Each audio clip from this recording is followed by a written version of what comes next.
Hello everyone and welcome back to my channel. If you're new here, my name is Catherine and we talk about all things homesteading, homemaking, and just our journey to a slower, more simple life. I got a fun one for today's video and I'm essentially going to be talking about 10 different ideas, easy, simple ideas for natural swaps that you can start making. I think kind of the idea and topic of natural living or toxic-free living or simple living or minimalism, those are all topics that are definitely out there and pretty popular, I would say. I think thankfully more and more people are kind of pondering and thinking about ways to maybe change things up, look into things a little deeper, possibly just changing their lifestyle choices around a little bit. But I think at the same time, with possibly more and more content being out there, and me included, it can come across to some as maybe really intimidating or feel very overwhelming. And so I thought in this video that I would just go over some things that I think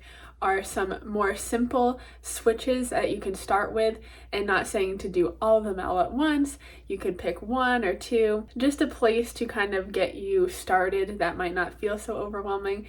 I know me personally, I can be a really jump in head first kind of person, and if that's you too, that's great, and you can take all of these things of advice all at once, but definitely don't feel the pressure to do so. We all truly can just do our best, and the most important thing really with anything is just kind of your mindset, because if your mind is in the right place, then your actions will follow. But if you're just trying to do the actions and don't really have your heart and mind in the right place yet, or don't even really know why you're doing it, or you could easily get discouraged. I do want to say up front that with some of these things, it does kind of have a cost forward. I did keep that in mind. I did want to try to pick things that might not necessarily be as big of costs. I think it isn't super helpful to just promote, a bunch of products that you should buy instead, because one, a lot of products are just kind of greenwashed, and two, that doesn't make it simple, because having money is not necessarily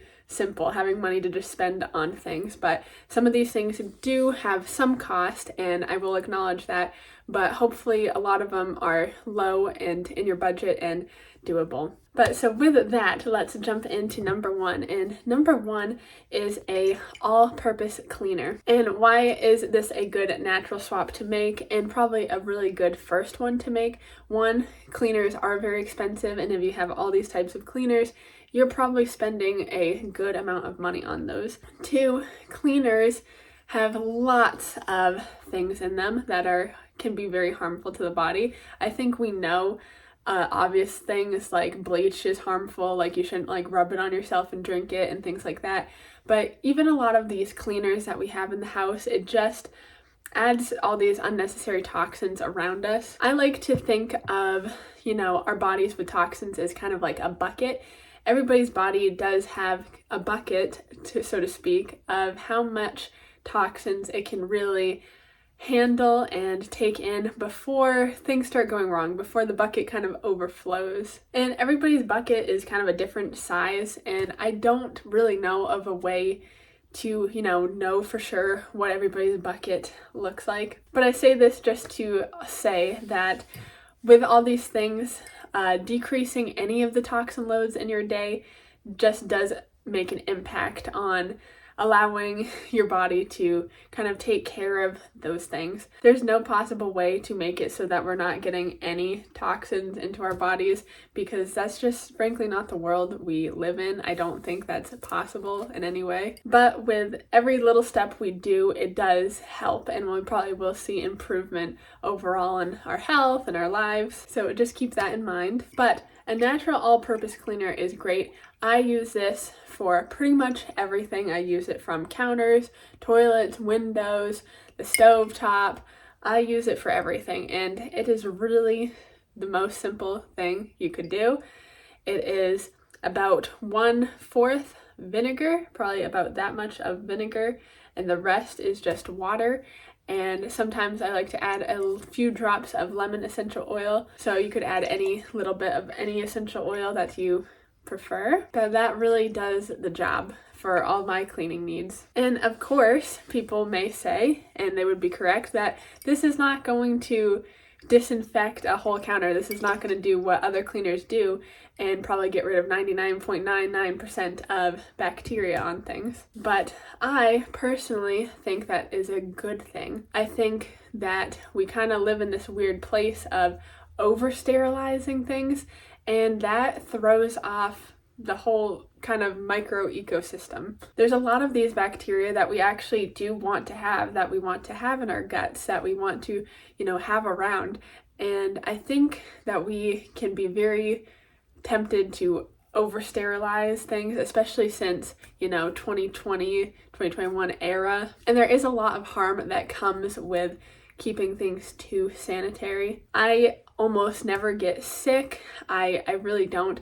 And I do think a lot of that is to do with the fact that I'm not super big on, over cleansing anything. I clean things, of course. I don't like things to be, gross. But, I don't use soap every single time I come in from the garden or anything like that. I get the dirt off and with warm water, but I'm not super big on just like super cleaning down. It works for me, it might not work for you, but either way, I do recommend this cleaner. Next, I want to talk about, which is kind of in the realm of cleaners, and that is making your own laundry detergent. There's a lot of laundry detergents marketed out there. I think we all know the popular brands, and not to repeat myself over and over, but a lot of those big brands have things in the ingredients that we may not be happy to have in them. There's certainly lots of natural brands out there, and I can't say for sure if, they're any better as far as ingredients go or not, because honestly, I haven't looked at them that deeply, but I will say I do know the prices for those are big bucks. I have found a recipe that works super, super well for laundry, and I have no problems with it. And if you know me, I'm out getting dirty, I'm sweating, I'm covered in all kinds of things, oils from the kitchen, dirt from outside, and this cleans my clothes absolutely fantastic. I also use it to clean the guinea pig mats, because I have some guinea pigs and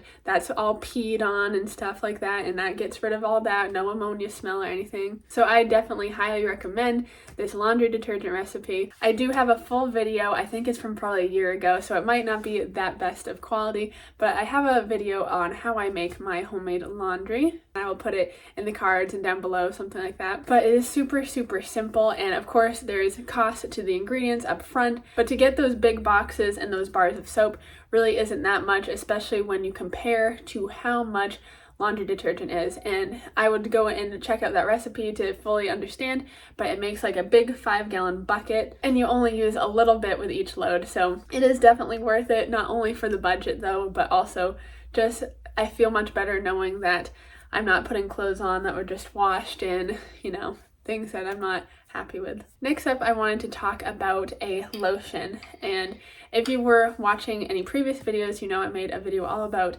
kind of products and how we need to, calm down with products in our society. And lotion, I talked about a lot. I talked about that there's a lot of endocrine and hormone disruptors in all kinds of these products. And that is very true. But if you are craving a lotion, I would highly, highly recommend just tallow. And tallow is beef fat. That's all it is rendered down beef fat. And it is truly the best lotion that you could ever want to have. And it's so great. If you do it correctly, it doesn't smell like beef at all. You can add different essential oils or smells to it if you'd like, and it just works so well. It is so smooth. It feels like the most luxurious like body butter that you could buy, and it is really easy to make a whole lot of it. Now you can buy tallow, you can buy pure tallow creams made by other people. I'm sure there's lots of shops, probably Etsy, probably things like that you could check out. It is also really easy to make yourself if you have access to beef fat. I believe I did make a video on that as well, so if I find that, I will link that as well. But it is really easy. You essentially just put the fat in, cut up in blocks in the oven at like 200 in like a cast iron Dutch oven situation, and just let it render down all day. But it is so nice. I just put some on my arm and it is so soft. It's not greasy. It's not anything but just soft. And so if you are somebody that likes lotions and things like that, 100% recommend getting rid of whatever lotion you have and switching over to tallow. My next recommendation for switching is your feminine hygiene products. And of course, this just pertains to the ladies. So any guys watching, maybe you have a lady in your life that you could talk to them about this. But feminine hygiene products, and that of course includes pads, tampons. Obviously, we know that that area is a very, important area, and we don't want things that could disrupt our hormones. We shouldn't want that near that area. Well, unfortunately, a lot of the materials in the conventional versions of these products, of course, do have this bad stuff in it. So my recommendation is to look into other options other than conventional pads and tampons. I can recommend what I personally do, and I don't know if it would work for everybody. I personally get reusable pads. I bought them years ago and I just wash them in the laundry. And it's not gross. It might seem gross, but if you're somebody who's kind of thinking this way, you probably might be more inclined to agree with me, because cloth diapering, I think we all probably have heard about that in terms of for children. Same concept essentially. It's just those materials and you just wash them and reuse them. You can sew some yourself, or of course you can purchase them from shops. And I'm not sure what the prices are of those nowadays, because like I said, I got mine years ago. But even if it is a more expensive of a purchase, you get to reuse them. So it really saves you money in the long run. Now, if you're not a pad user and you use tampons and stuff like that, I can't, speak on that as much because that's not what I do. But I do believe there's versions of that reusable cup that probably is not bad, because I assume whatever it's made out of, rubber or something, nothing would probably leach from those. And if none of that works for you, you can look into, there's organic cotton pads that are throwaway ones, maybe the same with tampons as well. Definitely gonna be a lot pricier, but I definitely think that it is worth it to make some of these switches. Next up, we have makeup, and like I said, talked about a lot of to do with this before, kind of similar as lotion. Lots and lots and lots of makeup has all these things in it that get absorbed through our skin and our face. No good. Of course, my biggest recommendation is to just not wear makeup. And I don't know if that seems like whoa to anybody. I don't wear makeup. I have definitely a few times, but it's not something that I really wear as of the last couple years. There is makeup brands out there that do not have these products in it. They are quite expensive. So if you are somebody that really enjoys wearing makeup, I would think about investing in that kind of makeup. But if you're not somebody who's, really into makeup and maybe just does it because it's just habit, perhaps, I would encourage you to just go without and see how that goes. That might seem like a cop-out for a swap, but like I said, there's definitely brands out there that are, better ingredients and good ingredients that you don't need to worry about. Definitely pricey, but I definitely think of it more as kind of a mental swap. So going from a place of the habitual, always having to put your makeup on every day, and just not feeling like that is a necessary part of your day, just going about your day with your face how it is. And I don't think makeup is a bad thing by any means, and it can be very creative and wonderful, but I think just as far as natural swaps go, that it's can be definitely a positive to get into the mindset of not having to wear makeup, being able to go to the store, go wherever, even go to like the restaurants or other fancy places and not feel like you have to wear makeup, because you don't. Next up, we got body wash, and I can just repeat the same thing over and over. Body washes typically in stores have negative things in them. And what do I recommend to use? There's lots of different options. I personally use bar soaps, usually made from goat milk or something like that. And again, you can find small shops. Lots of the time farmers markets have people selling goat soap and stuff as well. But that is just another, switch, that instead of getting the body washes from the stores, maybe just get some bar soap from somebody local who sells some. Of course, look at ingredients for all things. Don't just assume that because somebody, made it who is a small business or anything like that, that it's gonna be all good ingredients. Always look at ingredients before assuming anything, but that can be an easy thing to switch up. Next, and this can definitely be where, things could get a little more pricey, but consider switching some of your kitchen utensils up. For example, a lot of things are plastic, and plastic has a place. I'm not somebody who's completely anti-plastic in every single way, but of course we know how much of a waste plastic things can be,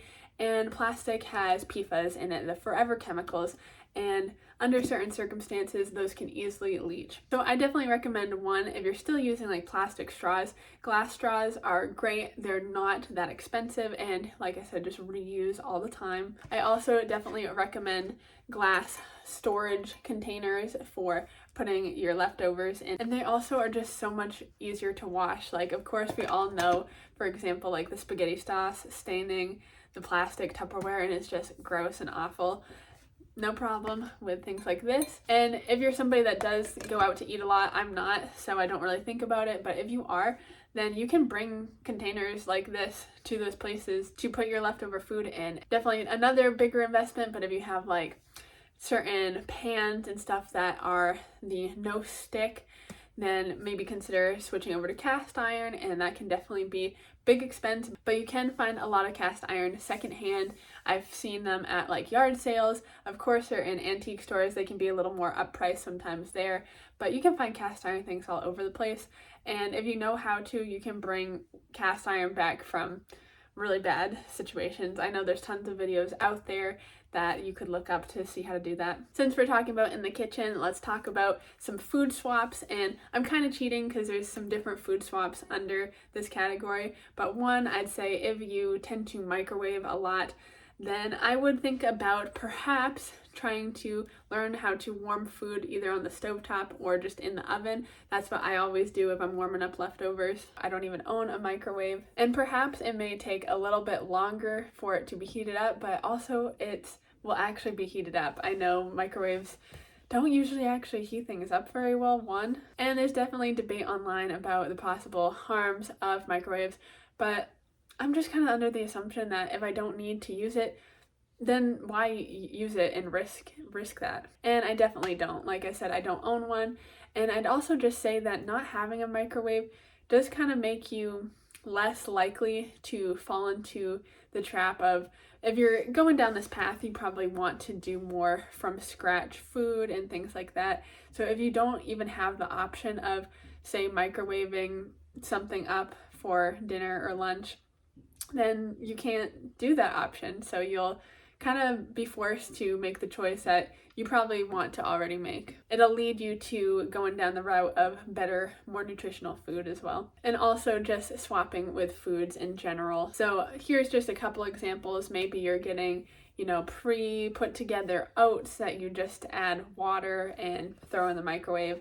Well, you can still have oats for breakfast or whatever meal, but now you just have to actually have just the oats and then add whatever you'd like to add to it, whether it be maple syrups or peanut butters or brown sugars, and actually add all those ingredients and actually prepare it, because a lot of those pre-made, ready-to-go oats have things in it, once again, that we probably don't actually want to eat. I could be mistaken, but I'm pretty sure, thinking of oats specifically, I've seen that, I won't say the brand, but there's a specific brand that the same food is actually different, the ingredients between the US and I believe over in the UK or somewhere in Europe, and it's because that something that's in it is not allowed to be in it overseas. There are definitely things like that companies have to kind of change their ingredients when they go to different countries.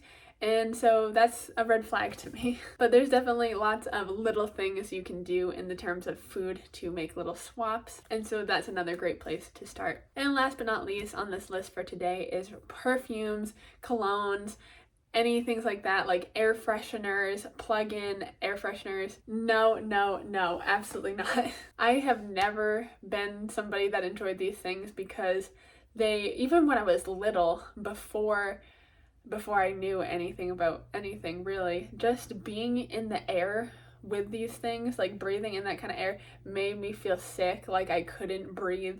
Like I couldn't walk, and even still to this day I can barely like walk down the cleaner aisles with the air fresheners and the cleaning stuff because it's just so overwhelming. But you absolutely should not have these things. Very bad stuff in all of them. And honestly, my first recommendation is to just open some windows. We actually tend to have much more toxins around us in our house than outside. Maybe that surprises you or doesn't, but essentially because it's such a confined, closed off space that a lot of the time we have the cleaners going and maybe the air fresheners and the perfumes just kind of all in this space. And so one of the best things for your health is to actually open the window and or go outside, but open the windows up to get some fresh air circulating in the house. And maybe you're not watching this as we're going into summer, maybe you're watching this in the winter, and I know here where I am in Maine, I definitely can't open the windows in the middle of the winter, but if you really want to have smells going on, you can always diffuse some essential oils and or make a less intense kind of smelling oil from just water and putting some herbs in it, or a lot of times in the winter there's simmer pots that smell really good that can fill up the area. I definitely own a few diffusers, but I will be perfectly honest, I almost never use them, and that's just because I don't feel the need to always have smell going on. I'm fine with just smelling the clean air. And even though essential oils are great in a lot of ways, I'm not a super go heavy on essential oils person. There's definitely an aspect to it that they use so much of the plant to make just a little bit of essential oil that it can be overwhelming. There's no need to be overwhelming kind of our nose. There are definitely nice natural candles out there. Definitely look at what the ingredients are in the candles. Basically, overall, you just want to really look at ingredients. But a nice candle once in a while can be nice. Like I said, the diffusers, but I would just recommend open windows if it's that season and just start enjoying the freshness of natural air. And of course, that same knowledge goes with yourself. I don't think we need to smell like flowers or anything all the time. There's no reason to put false smells, I think, on us. Humans don't naturally just smell awful, you know? So that is my personal take on that. But there you have it. There is 10 easy natural swaps that you can make. Hello, editing Catherine here, and I just realized that I completely forgot to mention my homemade shampoo. I'm not sure how I overlooked this, but I do have a whole video on it, so it's not a huge deal. If you'd like to see how I make my own homemade shampoo, which by the way has been going really, really well, then you can go ahead and click right up there, and then that actually makes 10 swaps. Thank you for your patience.